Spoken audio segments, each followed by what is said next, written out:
Hello everyone, welcome to lesson 31. In this lesson we'll be looking at the HTML span tag. Span tag is a container similar to the div tag in that it's featureless. By itself it will have no effect, but as soon as you add CSS to it you'll see the result of that. The difference between a span and a div is that a span is a inline tag. So we normally use it, say, within a paragraph or just for one or two words in a paragraph. It's a much smaller container. And a div is a actual block tag, and it is a much larger container. So let's go and have a look at W3 Schools at the HTML tag reference. Look up the span tag. And you'll see an example over here, but let's do our own example. Normally you pick some words or even letters from one word that you want to change. So let's say I'll change these words. It can be multiple words or multiple letters in a word.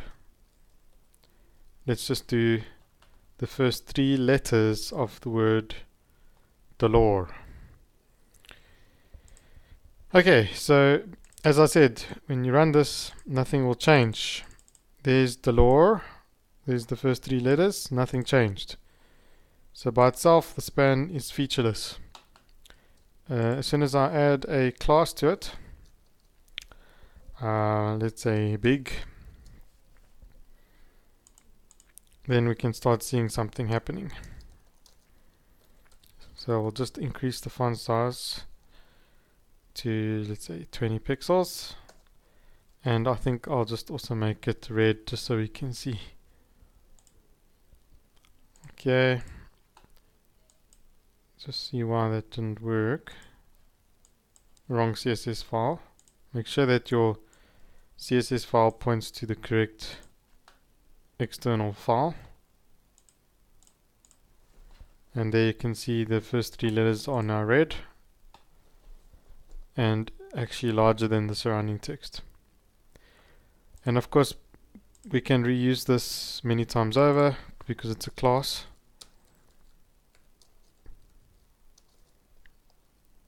So now maybe I'll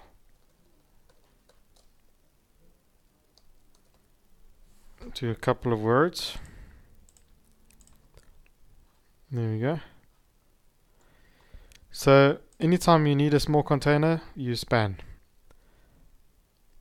Another example of an inline tag which we looked at earlier was, let's say, the strong tag.